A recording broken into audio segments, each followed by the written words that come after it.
करते हैं, वास्तविक संख्या है रियल नंबर। ठीक है, ये एनसीईआरटी का बुक होगा और एनसीईआरटी से इसमें हम लोग पढ़ेंगे। ठीक है, तो सबसे पहले हम लोग शुरू करते हैं संख्या से। संख्याएं, नंबर्स। ठीक है, नंबर्स। तो नंबर्स जो होते हैं ना, दो तरह के होते हैं।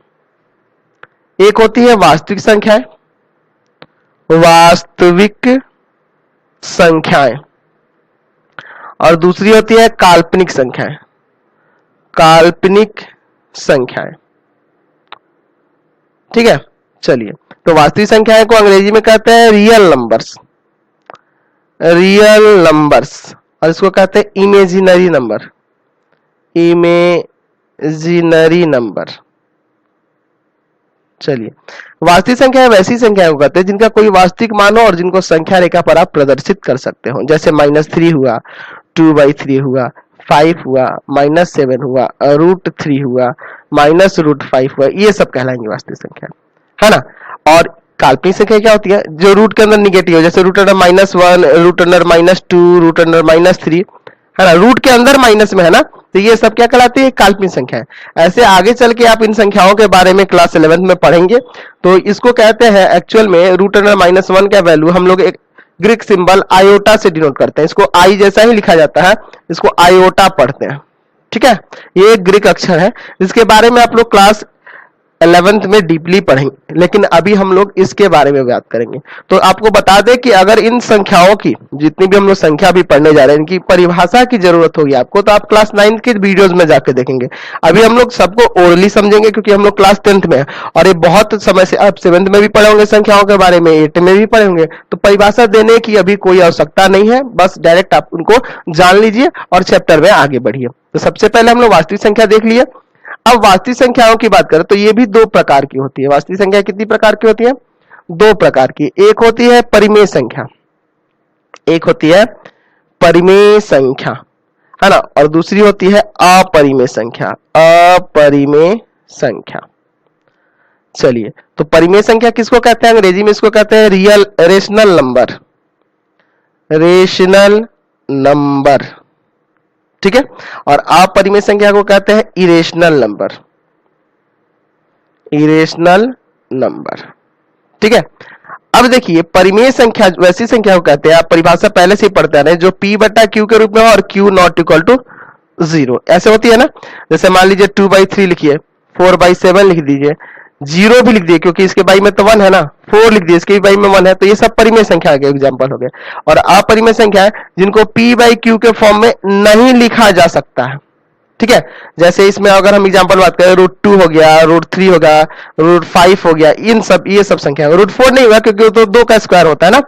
तो ये आपको क्लियर हो गया कि परिमेय संख्या क्या होती है, अपरिमेय संख्या क्या होती है। तो ये पहले की परिभाषाएं ऐसी थी, लेकिन अब हम लोग जानेंगे थोड़ा सा, आप 9 में भी पढ़े होंगे कि परिमेय संख्या का दशमलव प्रसार जो होता है ना, दशमलव प्रसार, दशमलव प्रसार वो शांत होता है या अशांत आवर्ती होता है। यानी कि यहां से एक और परिभाषा आप कह सकते हैं कि ऐसी संख्या है जिसका दशमलव प्रसार शांत हो या अशांत आवर्ती हो, वो कौन सी कहलाती है, परिमेय संख्या कहलाती है। ऐसे भी आप परिभाषा दे सकते हैं। चलिए, और अपरिमेय संख्या जिसका दशमलव प्रसार अशांत, अशांत अनावर्ती हो। ठीक है, अब आपको समझ में ना होगा कि शांत क्या होता है या अशांत आवर्ती या अशांत अनावर्ती में इनमें फर्क क्या है। चलिए हम एग्जांपल से इसको पहले समझ लेते हैं, फिर संख्याओं के आगे बढ़ेंगे। मान लीजिए आपके पास एक संख्या है 1/8 और दूसरी संख्या लिए हैं हम लोग 2/3। ठीक है, अच्छा, तो इसमें ये दोनों तो परिमेय संख्या दिख रही है क्योंकि p/q के रूप में है, तो इसमें से पता कैसे चलेगा कौन शांत है और कौन अशांत आवर्ती है। तो एक्चुअल में बिना भाग किए भी पता चलता है, जिसके बारे में हम लोग इसी चैप्टर में आगे पढ़ेंगे। हम लोग भाग देख के देखेंगे अभी यहाँ। चलिए, यहाँ 0 लगाएंगे, ये कितना बार में, एक बार में 2 0 है ना, 2 बार में 16, 4 0, 5 बार में 40, ये पूरा पूरा कट जा रहा है यहाँ, यानी ये जो आया पॉइंट के बाद कुछ अंक जाके कट गए, तो इसको कहेंगे शांत। ठीक है, इस तरह के दशमलव प्रसार क्या कहलाते हैं, शांत, मतलब कुछ पॉइंट तक जाके वो कट जाए। और अशांत क्या होता है, जैसे इसको देखिए, आप इसको भाग करिएगा, 5 दीजिएगा 0, 3 छक 18, 2 आएगा फिर 0, 3 छक 18। क्या ये कभी कटेगा? ऐसे ही आते जाएगा ना 6 6 6 6। तो इस तरह के दशमलव प्रसार को कहते हैं अशांत आवर्ती, मतलब कि ये एक पीरियड पे रिपीट हो रहा है ना, ये इसकी अंक की पुनरावृत्ति हो रही है बार बार बार बार, तो इसी को कहा जाता है अशांत आवर्ती। ठीक है। अब अशांत अनावर्ती क्या होता है? जैसे मान लीजिए अगर √2 की वैल्यू आप कैलकुलेटर से निकाल के देख सकते हैं, 1.4142 ऐसे करके अंक आएंगे। चाहे तो आप इसको भाग विधि से भी बना सकते हैं, याद होना चाहिए। 2 यहाँ लिखेंगे, पॉइंट देके यहाँ 0 0 का पेयर बनाएंगे, वर्गमूल निकालना आपको सीखे होंगे इस तरह से, और इसको बनाया जाता है।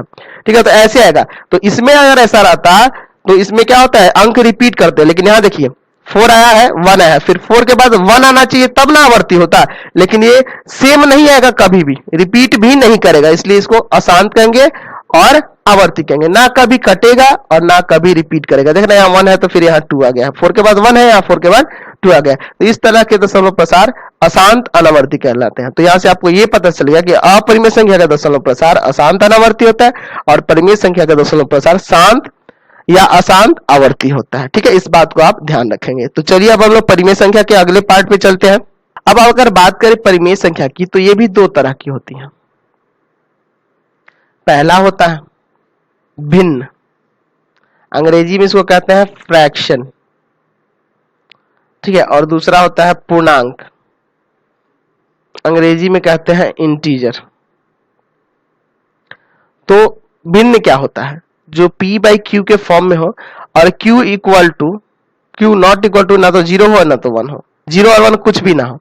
जैसे मान लीजिए 2/3 हुआ, 4/7 हुआ, -1/5 हुआ। तो इस तरह के जो होंगे ये क्या कहलाते हैं? इस तरह की परिमेय संख्याएं भिन्न कहलाती है, क्योंकि देखिए ना नीचे 0 है और ना ही 1 है। ठीक है, और पूर्णांक क्या होता है कि वो p/q के फॉर्म में हो और q जो है हमेशा 1 हो, ना तो डिनोमिनेटर में हमेशा 1 रहेगा। यानी जैसे -3, -2, -1, 0, 1, 2, 3 ये सब संख्याएं क्या कहलाएंगी? पूर्णांक। क्योंकि देखिए सबके फ्रैक्शन नीचे क्या है? 1 है, बटा में हर में क्या है? 1 है, इसलिए सब क्या कहलाएंगे? पूर्णांक कहलाएंगे। समझ गए? अब पूर्णांक की बात करें तो पूर्णांक 3 तरह के होते हैं। ठीक है, कौन कौन से होते हैं उसको देख लेते हैं। तो पूर्णांक में पहले बात करेंगे ऋणात्मक। आपको नाम से ही परिभाषा पता चल जा रहा होगा, एग्जाम्पल पता चल रहा है, ऋणात्मक पूर्णांक है ना। तो जो माइनस वाले होते हैं उनको कहते होंगे, तो इसको अंग्रेजी में क्या कहेंगे? निगेटिव ना, निगेटिव इंटीजर, निगेटिव इंटीजर। ठीक है, अच्छा दूसरा है शून्य पूर्णांक, शून्य पूर्णांक, शून्य पूर्णांक यानी कि 0 इंटीजर, 0 इंटीजर। ठीक है, और एक होता है धनात्मक पूर्णांक, धनात्मक पूर्णांक यानी कि पॉजिटिव इंटीजर, पॉजिटिव इंटीजर। समझ गए? चलिए अब ऋणात्मक में -1, -2, -3 ये सब आएंगे और 0 में सिर्फ शून्य आएगा, 0 ही आएगा। और धनात्मक में 1, 2, 3 ये सब। अब धनात्मक पूर्णांक को एक और नाम दे सकते हैं, किस नाम से आप जान सकते हैं? तो इसको आप एक और काम के नाम से जान सकते हैं, प्राकृत संख्या, प्राकृत संख्या यानी कि नेचुरल नंबर। क्योंकि नेचुरल नंबर की परिभाषा आप पढ़ेंगे कि ऐसे नंबर जो 1 से शुरू होकर गिनती के तरफ बढ़ते हैं वो प्राकृत संख्या कहलाता है। ठीक है, अब देखिए शून्य पूर्णांक और धनात्मक पूर्णांक दोनों को मिला दीजिएगा तो ये बन जाएगा पूर्ण संख्या, पूर्ण संख्या यानी कि होल नंबर। होल नंबर क्या होता है? तो होल नंबर जो 0 से शुरू होकर गिनती की तरफ बढ़े, 0, 1, 2, 3 ये सब क्या कहलाते हैं? पूर्ण संख्या कहलाते हैं। समझ गए? अब कुछ और संख्या है उनके बारे में भी हम लोग जान लेते हैं जो बहुत ही जरूरी है ना। जैसे है सम संख्या, एग्जाम्पल से ही देख लेंगे, इसकी परिभाषा नहीं लिखेंगे हम लोग, यानी कि इवन नंबर। तो आप पढ़े होंगे पहले ही कि ऐसी संख्या है जो 2 से विभाजित हो जाए उसको सम संख्या। 2 से विभाजित होने वाली, अब आपको बता दें कि 0 भी आपको लेना होगा, +-2 माइनस में भी हो सकता है ना, +-4 +-6 +-8 यानी कि प्लस में भी और माइनस में भी दोनों। तो सम संख्या देखिए 0 भी 2 से विभाजित हो सकता है, 2 भी हो सकता है, -2 भी हो सकता है, 4 भी हो सकता है, -4 भी हो सकता है। तो ये सब सम संख्या कहलाते हैं। लेकिन इसके पहले आप पॉजिटिव में जानते थे, 2, 4, 6, 8 कहते थे, लेकिन अब ध्यान रखेंगे कि प्लस में भी हो सकता है और माइनस में भी हो सकता है, क्योंकि आप बड़े क्लास में आते जा रहे हैं, है ना। अगला है विषम संख्या। विषम संख्या को क्या कहेंगे? Odd number. Odd number. तो जो दो से विभाजित ना हो, जैसे कि आप प्लस माइनस एक ले सकते हैं, प्लस माइनस तीन ले सकते हैं, प्लस माइनस पांच ले सकते हैं, प्लस माइनस सात ले सकते हैं, ये सब हो जाएंगे। समझ गए? अच्छा, तीसरी हम लोग संख्या की बात करेंगे, वो लेते हैं अभाज्य संख्या। अभाज्य संख्या, एक्चुअल में बता दें, अभाज्य संख्या को एक और नाम से जाना जाता है, रूढ़ संख्या भी कहा जाता है। ठीक है, ये याद रखेंगे। अंग्रेजी में इसको कहते हैं प्राइम नंबर। Prime number. तो ऐसी संख्या जो खुद से कटे और एक से कटे, वो अभाज्य संख्या होती है। जैसे मान लीजिए 2 होगा, एक से कटेगा और 2 से कटेगा, 3 होगा, है ना। और क्या हो जाएगा? 5 हो जाएगा, 7 हो जाएगा, है ना। और क्या हो जाएगा? 11 हो जाएगा, 13 हो जाएगा। ये सब संख्याएं जो है या तो खुद से कटेंगी या फिर एक से कटेंगी, तो ऐसी संख्या को अभाज्य संख्या कहते हैं। चलिए अगला देखते हैं हम लोग, यौगिक संख्या। यौगिक संख्या, एक्चुअल में इसको भाज्य संख्या भी कहते हैं, भाज्य संख्या। तो इसकी उल्टी हो जाएंगे ना, ये जो अभाज्य संख्या है उसी का उल्टा। ठीक है, तो यौगिक संख्या या अभाज्य संख्या क्या होता है, इसको बारे में देखते हैं। इसको अंग्रेजी में क्या कहते हैं? तो अंग्रेजी में कहेंगे कंपोजिट नंबर। Composite number. ठीक है, अब देखिए कंपोजिट नंबर कौन से होते हैं इसके बारे में।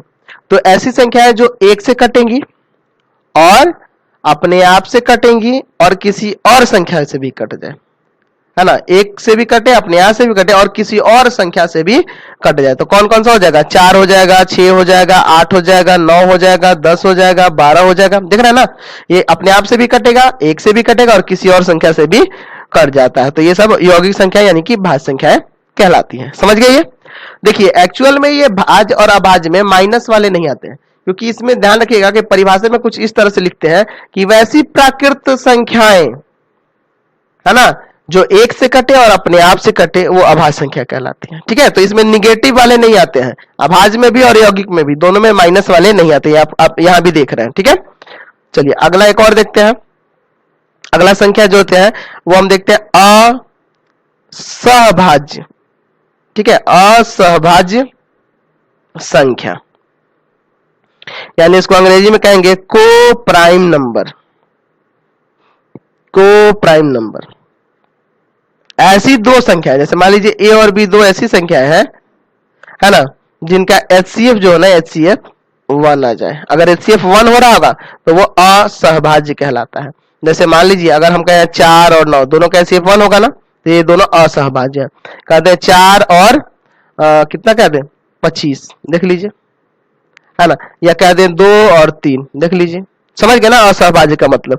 समझ गए? तो ये संख्याएं सारी क्लियर हो गई। अब हम लोग क्लास 10 के चैप्टर की तरफ बढ़ते हैं, कुछ टॉपिक्स है उसको समझते हैं और उसके बाद आगे बढ़ेंगे एक्सरसाइज में। तो सबसे पहले शुरू करते हैं प्रमेयिका, यानी कि लेमा क्या होता है इसके बारे में। तो प्रमेयिका एक्चुअल में एक सिद्ध किया हुआ कथन होता है। ठीक है, ये एक तरह का स्टेटमेंट है, कथन है, और इसे एक अन्य कथन को सिद्ध करने में प्रयोग करते हैं। मतलब कि ये एक ऐसा कथन होता है जिसके मदद से किसी दूसरे कथन को सिद्ध किया जाता है। ठीक है, तो चलिए अब हम लोग आगे बढ़ते हैं, यूक्लिड विभाजन प्रमेयिका को देखते हैं। चलिए तो यहां देखते हैं यूक्लिड विभाजन प्रमेयिका क्या होता है, यूक्लिड डिवीजन लेमा क्या है। दो धनात्मक पूर्णांक ए और बी दिए रहने पर, ठीक है, ए और बी क्या है? दो धनात्मक पूर्णांक है जो दिए गए हैं। ऐसी अद्वितीय पूर्ण संख्याएं Q और R विद्यमान है। इसमें ऐसी अद्वितीय संख्याएं Q और R विद्यमान है कि A बराबर BQ प्लस R, और जहां R 0 से बड़ा है या 0 के बराबर है लेकिन B से छोटा है। अब इस स्टेटमेंट का मतलब क्या है इसको समझिए। आपको याद होना चाहिए, विभाजन प्रमेय आप पढ़े थे, याद है आपको? तो इसको कहते थे भाज्य, इसको कहते थे भाजक, है ना, इसको कहते थे भागफल, कहते थे ना, और नीचे जो आता था वो शेषफल कहलाता था। तो आप विभाजन प्रमेय एक पढ़े थे, कौन सा, किस तरह से था कि भाज्य बराबर भाजक गुना भागफल और प्लस शेषफल। अब देखिए ये यूक्लिड का जो विभाजन प्रमेय है ना, ये प्रमेय का जो है ये इसी पर आधारित है। ये जो दो धनात्मक पूर्णांक ए और बी दिख रहा है, तो यहां वो संख्या है ए और यहां वो संख्या है बी, और ऐसी अद्वितीय पूर्ण संख्या क्यू और आर विद्यमान कौन सी है? तो ये भागफल आ रहा है क्यू क्वोशेंट और शेषफल आ रहा है आर, रिमाइंडर आर। ठीक है, तो यहां से आप निकालिएगा इसके अनुसार, तो भाज्य यानी कि ए बराबर भाजक यानी कि बी गुना भागफल यानी कि क्यू और प्लस शेषफल यानी कि आर, तो यही निकलता है। तो ये इसी से आया है। ठीक है, विभाजन प्रमेय का जो है यूक्लिड का, वो कहां से आया है? इसी से। विभाजन प्रमेय का, विभाजन प्रमेय आप जब पढ़ते थे, भाज्य बराबर भाजक गुना भागफल प्लस शेष, इसी से ये उत्पन्न हुआ। तो ए यानी कि भाज्य बराबर भाजक गुना भागफल प्लस शेषफल। और ये कह रहा है क्या, इसका मीनिंग क्या है? कह रहा है कि शेषफल जो होगा ना हमेशा जीरो से बड़ा होगा या जीरो होगा। आप कभी भी भाग करते हैं तो भाग के क्रम में या तो शेषफल आपका जीरो आता है या जीरो से बड़ा आता है, लेकिन इस भाजक से छोटा यानी बी से छोटा आता है। आप करके देखिए ना, यहाँ पे भाग 2 एकम 2, यहाँ कट गया 3 आया है ना, 2 एकम 2 1 बचेगा। तो ये देखिए जो शेषफल आया वो तो इससे छोटा रहेगा ना हमेशा। तो वही कह रहा है कि ये जो है a बराबर बी क्यू प्लस आर, यही आपकी यूक्लिड विभाजन प्रमेय क्या है, जिसमें क्या रहना चाहिए? आर हमेशा या तो जीरो से बड़ा होना चाहिए या जीरो के बराबर होना चाहिए, लेकिन बी से छोटा होना चाहिए। तो ये इसका प्रयोग हम लोग आगे क्वेश्चन में करेंगे।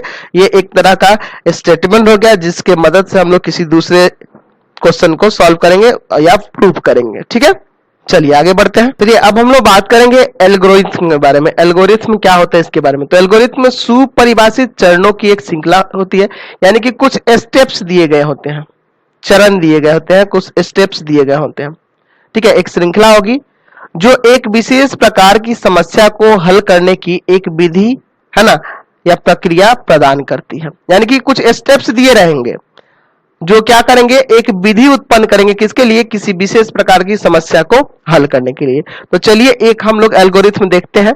ठीक है, वो क्या होंगे, कुछ स्टेप्स दिए गए और उसी स्टेप्स की मदद से हम लोग क्या करते हैं, किसी दूसरे क्वेश्चन को हल कर पाते हैं, है ना, या उसे उसकी विधि मिलती है। ठीक है, तो चलिए एक देखते हैं यूक्लिड विभाजन एल्गोरिथम के बारे में। चलिए तो हम देखते हैं यूक्लिड विभाजन एल्गोरिथम के बारे में। यहाँ देखिए बताया था ना आपको कि स्टेप्स होते हैं, ये स्टेप्स क्या होंगे, तो इसके द्वारा हम लोग एचसीएफ निकालेंगे। यानी कि आपको यहाँ से ये पता चल गया कि यूक्लिड विभाजन प्रमेयिका के यूक्लिड विभाजन एल्गोरिथम से हम लोग क्या निकालते हैं, कोई किसी दो संख्याओं का एचसीएफ ज्ञात करते हैं, दी हुई संख्याओं का एचसीएफ निकालते हैं। ठीक है, तो आपको यहाँ से ये क्लियर हो गया कि यूक्लिड विभाजन प्रमेय एल्गोरिथम के मदद से हम लोग दो संख्याओं का एचसीएफ ज्ञात करते हैं। ठीक है, तो यहाँ देखिए दिया हुआ है दो धनात्मक पूर्णांक, मान लीजिए a और b है। ठीक है, जिसमें a क्या होगा, b से बड़ा है, a क्या होना चाहिए, b से बड़ा होना चाहिए, का एचसीएफ ज्ञात करने के लिए दिए हुए चरणों के अनुसार कीजिए। देखिए ये दिए हुए चरण है, यही आपका एल्गोरिथम है, यूक्लिड का विभाजन एल्गोरिथम है। चलिए तो पहला स्टेप क्या है कि a और b के लिए यूक्लिड विभाजन प्रमेयिका का प्रयोग कीजिए। मतलब a और b के लिए यूक्लिड विभाजन प्रमेयिका का प्रयोग करेंगे, इसलिए हम ऐसे q और r ज्ञात करते हैं जहां की a बराबर क्या हो जाए, बी क्यू प्लस आर हो जाए, और r जीरो से बड़ा होगा या जीरो के बराबर होगा लेकिन b से छोटा होगा। तो ये तो आप जानते हैं यूक्लिड विभाजन प्रमेयिका, अभी पढ़े है ना। चलिए यदि r जीरो हो गया, यानी ऐसे करने में इस क्रम में अगर शेषफल जीरो आ गया तो b यानी कि जो भाजक होगा वही आपका एचसीएफ हो जाएगा। जो भाजक होगा वो a और b का क्या कहलाएगा, एचसीएफ हो जाएगा। यदि r जीरो नहीं हुआ तो पहले देख लेते हैं जीरो होने पे कौन सा एचसीएफ कहलाएगा, एग्जांपल से समझ लेते हैं। मान लीजिए एक संख्या है 12 और दूसरी संख्या है 36। तो यहां देख रहे हैं 36 बड़ा है 12 से, यानी कि आपको यहां से ये निष्कर्ष निकल रहा है कि a का मान आपके पास 36 है और b का मान 12 है। आप क्या देख रहे हैं कि यूक्लिड विभाजन प्रमेयिका का प्रयोग करना होगा। तो चलिए यहां प्रयोग करते हैं, यहां लिखेंगे यूक्लिड विभाजन प्रमेयिका, यूक्लिड विभाजन प्रमेयिका। तो क्या होता है, a बराबर बी क्यू प्लस आर, जहां r जो होगा जीरो से बड़ा होगा, है ना, या जीरो के बराबर होगा लेकिन b से छोटा होगा, यही ना होता है। तो चलिए इधर लिखेंगे 36 और इधर लिखेंगे 12। इधर साइड में रफ में भाग कर लेंगे, कितना बार में जाएगा, 3 बार में ना। तो याद देखिए, भाज बराबर भाजक गुना भागफल और प्लस शेषफल, समझ गए ना, इतना गुना इतना और प्लस शेषफल हो गया ना। तो आप देखें ऊपर रूल में कि यदि r 0 हो गया तो b जो होगा आपका दोनों संख्याओं का HCF हो जाएगा। यानी कि यहां से अगर आप HCF की बात करें तो यहां आपका HCF जो होगा वो 12 प्राप्त हो गया, क्योंकि 12 है ना, b है, b का मान यहाँ 12 दिख रहा है ना, इसीलिए ये हो जाएगा। अब अगर शेषफल 0 नहीं आया, r 0 नहीं आया, तब देखिए तो b और r के लिए, मतलब कि b और r के लिए फिर से यूक्लिड विभाजन प्रमेय का प्रयोग करिए। मतलब कि अगर शेषफल 0 नहीं आएगा तो b को लेंगे और r को लेंगे, फिर दोबारा यूक्लिड विभाजन प्रमेय का प्रयोग करेंगे।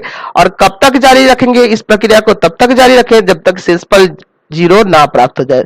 जिस बार शेषफल 0 प्राप्त हो जाएगा और शेषफल 0 प्राप्त होते ही उसका जो भाजक होगा वही HCF आ जाएगा। तो चलिए इसको एक क्वेश्चन से देखते हैं। तो एक्चुअल में आपके एनसीईआरटी बुक में एक बहुत ही अच्छा उदाहरण दिया गया है, वो उदाहरण एग्जाम में भी आता है, उसी को हम लोग बना लेते हैं। चलिए, तो ये बहुत बढ़िया क्वेश्चन है, एग्जाम में आता भी है, ध्यान से देखेंगे। यहाँ पे ये जो है ना, जब शेषफल 0 नहीं हो रहा है तब उस कंडीशन पे है ये। चलिए उसको देख लेते हैं हम। यहाँ देखिए, पहले बड़ा छोटा आपको ध्यान देना होगा। इसमें ये बड़ा है 4052 से, यानी कि यहाँ आप डेफिनेटली ए का वैल्यू कह सकते हैं 12576 और बी का वैल्यू कह सकते हैं 4052। ठीक है, अब यहाँ लिखिएगा, लिखने का तरीका ध्यान रखिएगा, एकदम इसी तरह से लिखिएगा, यूक्लिड विभाजन प्रमेय का, यूक्लिड विभाजन प्रमेय का। तो क्या हो जाएगा, a बराबर बी क्यू प्लस आर, जहां r जो होगा 0 से बड़ा होगा या 0 के बराबर होगा लेकिन b से छोटा होगा। तो यहाँ लिखेंगे 12576 और इधर लिखेंगे 4052। इसमें से भाग करिए रफ में, घेर लीजिएगा, रफ कर लीजिएगा। 4052 द्वारा किस में कर रहे हैं, 12576, 3 बार में ले जाएंगे ना। यहाँ कितना जाएगा, आ जाएगा 12156। घटाइए यहाँ से 0 2 4, यानी कि हो जाएगा भाज बराबर भाजक गुना भागफल, यानी कि 3 और प्लस 420। तो देखिए, तो शेषफल 0 नहीं ना आएगा, r का मान 0 नहीं आया, तो किसको लेना था आपको ऊपर रूल में, तो ऊपर रूल में आपको लेना था किसको, फिर से किसको लेना है, b और r को। तो b और r इसमें कौन कौन है, देखिए तो b की जगह ये 4052 है, r की जगह ये है, तो फिर दोबारा ऐसे लिखेंगे 4052 अगले स्टेप में, और इधर लिखेंगे 420। अब फिर इसमें इससे भाग करेंगे और ये दोहराते रहेंगे कब तक, जब तक शेषफल 0 प्राप्त नहीं हो जाएगा। चलिए इसको कितना बार में ले जाएंगे, 9 बार में ना, 0 और ये 9 दूना 18, 8 1 36 1 37, घटा दीजिए यहाँ पे आ जाएगा 2, है ना, यहाँ पे आ जाएगा, फिर यहाँ हासिल लीजिएगा ना यहाँ, तो कितना बार में ये 7 आ जाएगा यहाँ, और यहाँ फिर आ जाएगा आपका 272। तो आ जाएगा इंटू में 9 और प्लस 272, देख रहा है ना। भाज्य बराबर क्या हो जाएगा, भाजक गुना भागफल और प्लस ये होगा ना। फिर आपको देख रहा है शेषफल 0 प्राप्त नहीं हुआ है, फिर इसको और इसको फिर से लेंगे, 420 को इधर और 272 को इधर, फिर ये डिवाइड करेंगे 272 द्वारा किस में करेंगे, 420 में। एक बार में ले जाइएगा 272, यहाँ आ जाएगा 148। ठीक है, तो 1 और प्लस फिर 148, फिर वही किए, इतना गुना इतना और प्लस शेषफल। फिर अभी दोहराना होगा आपको, इधर 272 और इधर लिखना है आपको 148, है ना। चलिए तो 148 को लिखिएगा, फिर इसमें भाग करिएगा, 148 द्वारा किस में करना है, 272 में। एक बार में ले जाएंगे 148, घटा दीजिए 124 आएगा, तो गुना में 1 और प्लस में 124। अभी फिर आपको ले जाना होगा, 148 इधर लिखना है और इधर लिखना है 124। कितना बार में ले जाएंगे, फिर एक बार में ले जाइएगा, भाग करके देख लीजिए कितना आ रहा है, 148 एक बार में 124, घटाइएगा तो 24 आ जाएगा, यानी कि प्लस शेषफल 24। अब फिर आपको 124 इधर लिखना है और 24 इधर लिखना है, और फिर से आपको यही काम दोहराना है। ठीक है, तो ये रफ में इधर साइड में हम करते जा रहे हैं आपको दिखाने के लिए। 124 ये 5 बार में ले जाएंगे, 120 यहाँ 4 आएगा, है ना। तो गुना में 5 और प्लस में 4, अभी भी नहीं आया, देख रहा ना। अब यहाँ पे लिखिए इधर 24 और इधर लिखिए 4, कितना बार में जाएगा, 6 बार में ना, 4 6 24, 0 आ जाएगा ना शेषफल, इसलिए आपका HCF जो होगा ये आपका 4 हो जाएगा। क्लियर है, समझ में आया ना ये। चलिए एक्सरसाइज 1.1 में अब हम लोग आ गए, और ये क्वेश्चन क्या करना है, निम्नलिखित संख्याओं का HCF ज्ञात करें, यूक्लिड विभाजन एल्गोरिथम का प्रयोग कीजिए। ठीक है, HCF निकालने के लिए। तो ये पहला क्वेश्चन है 135 है, और क्या है दूसरा 225 है। तो इसका देखते हैं, ठीक है, एक इसका भी बना लेंगे, है ना, बहुत इजी है, तो आप समझ ही गए। पहले तो इसमें बड़ा छोटा आपको ध्यान देना होगा। चलिए, यानी कि यहां से आप ए का मान लिखिएगा 225 और बी का मान लिखिएगा 135, समझ गए। और फिर यहां क्या लिखिएगा, यूक्लिड विभाजन प्रमेयिका। यहां तो यूक्लिड विभाजन प्रमेयिका लिखेंगे ना। चलिए, क्या होगा, ए बराबर बी क्यू प्लस आर, जहां आर जो होगा 0 से बड़ा होगा या 0 के बराबर होगा, लेकिन बी से छोटा होगा। एक कंफ्यूजन आपको हमेशा रह रहा होगा कि सर यहाँ प्रमेयिका लिख रहे हैं, यहाँ एल्गोरिथम कर रहा है। तो देखिए, जो स्टेप्स लिख रहे हैं उनको एल्गोरिथम कहेंगे, और ये तो यूक्लिड विभाजन प्रमेयिका ही है ना, तो इसको ध्यान रखेंगे। इसके बाद जो स्टेप्स लिखेंगे उनको एल्गोरिथम कहा जाता है, ठीक है। और ये आपके क्या है, प्रमेयिका है, यूक्लिड विभाजन, ठीक है। चलिए आगे इसको बनाते हैं। तो इधर लिखेंगे 225 और बराबर की इधर 135। इसमें भाग करिएगा 135 के द्वारा, इधर रफ कर लेंगे 225, एक बार में ले जाइएगा ना 135, 5 ये 12 में से 3 गया 9, सॉरी 0 ना, इंटू 1 और प्लस में 90 आ जाएगा ना। भाज्य बराबर भाजक गुना भागफल प्लस शेषफल, ये लिख दिया। अब फिर शेषफल 0 नहीं आ रहा तो 135 इधर लिखिएगा और 90 इधर लिखिएगा। फिर दोबारा करिएगा, 90 द्वारा 135 में एक बार में 45 बचेगा। चलिए, तो 1 प्लस 45, फिर इधर 90 लिखिए और इधर 45 लिखिए। दो बार में तो कट जाना है ना, पूरा 0 आ जाएगा शेषफल, समझ रहा है ना। इसलिए यहां से आपका HCF जो होगा, HCF वो क्या आ जाएगा 45। क्लियर हो गया। चलिए तो एक और सेकंड इसमें का देख लेते हैं, ये भी तो बहुत ही इजी है। 196 और 38220, यहाँ देखिए यहाँ जो है 196 से वो बड़ा है, तो पहले उसको लिखिए ना। चलिए, तो यहाँ लिखिएगा 38220 बड़ा है 196 से, तो यानी A बराबर हो गया 38220, है ना, और B बराबर आपका हो गया 196, समझ गए। अब इसके बाद यूक्लिड यहाँ लिखेंगे ना, यूक्लिड विभाजन प्रमेयिका, यहाँ उसको लिखना होगा। हर एक क्वेश्चन में लिखिएगा, आपको याद रखना होगा। ए बराबर बी क्यू प्लस आर, जहां आर जो है 0 से बड़ा है या 0 के बराबर लेकिन बी से छोटा है। अब यहाँ पे 38220 और इधर लिखना है 196। अब यहाँ पे आप रफ कर सकते हैं साइड में, 196 द्वारा भाग करके देखिए आप किसमें, 38220 में, एक बार में ले जाइएगा ना 196, घटाइएगा यहाँ, ये 3 है ना, घटाइए तो यहाँ पे आ जाएगा आपका कितना 186, एक अंक उतारेंगे 2, कितना बार में ले जाएंगे 9 बार में, 9 बार में इससे गुना करिएगा तो आएगा 1764, गुना करके आप देख सकते हैं।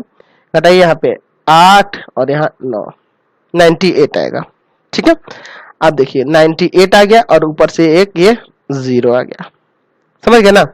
चलिए, अब क्या करिएगा, ये कितना बार में जाएगा, तो ये 5 बार में 980 आ जाएगा, यानी शेषफल 0 आ जा रहा है, यानी कि 195 बार में शेषफल 0 आ जाएगा। तो जब शेषफल 0 आ गया तो यहाँ से HCF तो आपका 196 हो जाएगा ना। चलिए, तो अब हम लोग क्या करते हैं, इसी के साथ वीडियो को एंड कर देते हैं। प्लीज आप चैनल को सब्सक्राइब कर देंगे, है ना, बेल आइकन दबा दें, जितना ज्यादा हो सके दोस्तों